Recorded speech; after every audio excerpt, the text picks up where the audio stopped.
Welcome to Rational Man, episode 13, The Perfect Storm. Now, when most people say perfect storm, they mean a very large and destructive one. But that's far from common usage of the word perfect. In fact, imagine, if you will, the following exchange. Say, how was your blind date? Why, it was perfect. She was huge and very destructive. Okay, you see, it doesn't work out. Or let's say your friend asks you what you think about his new couch. Wow, well, it looks pretty ugly, and it could destroy your whole house. So I'm going to say it's perfect. Right? Makes no sense at all. Really, if you think about it, this is your perfect storm. The snow globe. It's perfect because it's small, it's contained, you can look at it if you want to, and you can ignore it if you want to. And this particular one is especially perfect because, as you can see, it never stops. Now with your average snow globe, shows over in about 30 seconds. And that's when they're working perfectly. Unfortunately, most of the time they are not. This is because snow globes are, in fact, an imperfect design. To keep those little flakes afloat, they often add something called glycerin. And as you can see in our close-up, here's one of the problems with adding glycerin, is that you get a very cloudy look to your water over time, or sometimes a very kind of yellowish look. Another common defect of snow globes, they form bubbles on the top. Some are bigger, some are smaller, but they all grow with time.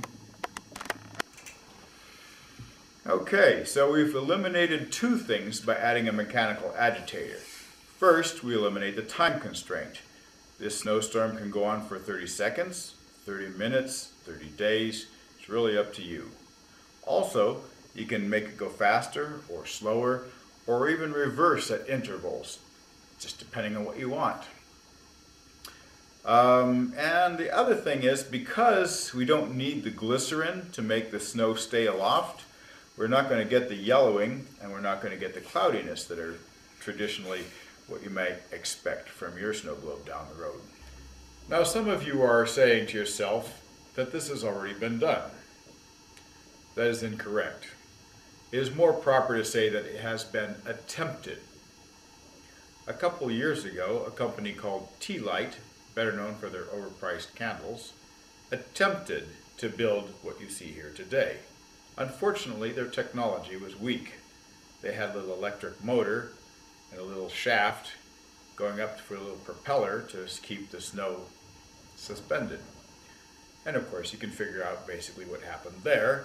The shaft seal didn't work. The water got out. The motor was rusted and shorted out, and of course it failed. This is what you can expect from a company that hires ladies who sell candles instead of engineers. Now this one, because it has no moving parts, no motor, no shaft seal, will last forever, or for at least as long as the Mayan calendar will allow it. Now the other problem, or another major problem with snow globes, is you're stuck with whatever tune they wanted to put in there.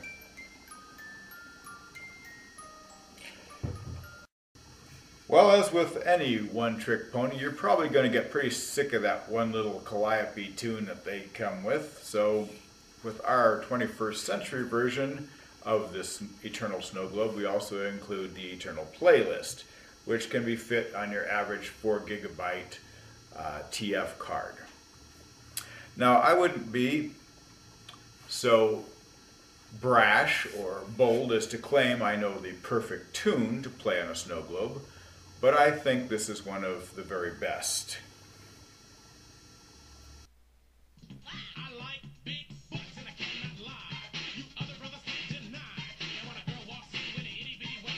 Wasn't that lovely? That was Nadia's theme from Dr. Zhivago.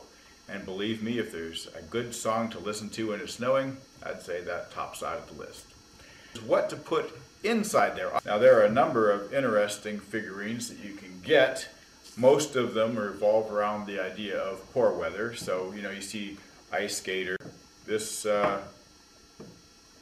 snow globe came with a little mechanical magnet that spun ever so slowly underneath, causing the skaters theoretically to turn. Little snowy cabins, Santa Claus, and skaters, some various things. One of my personal favorites is the Mars rover, where you can commemorate bad weather on other planets, such as these sandstorms, or any number of things. If you live in LA, where they measure air quality with a sieve, you could probably just count a normal breeze.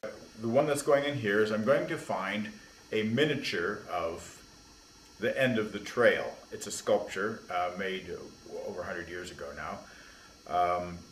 And it's really kind of a miserable little piece, or you get the feeling of the miserable. For those of you who haven't seen the end of the trail, it's a statue of a horse who's having a very bad day.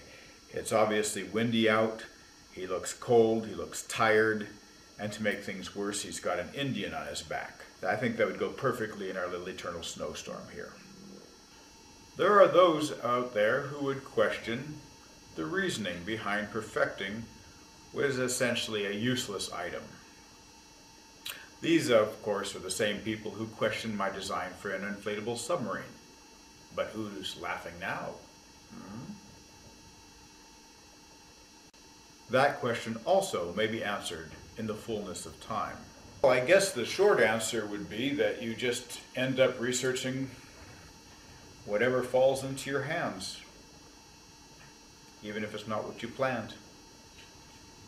Next week we'll go back to answering your questions, so remember, until then, go ahead and submit your questions to be answered at ask@rationalman.com, and we'll see you next week.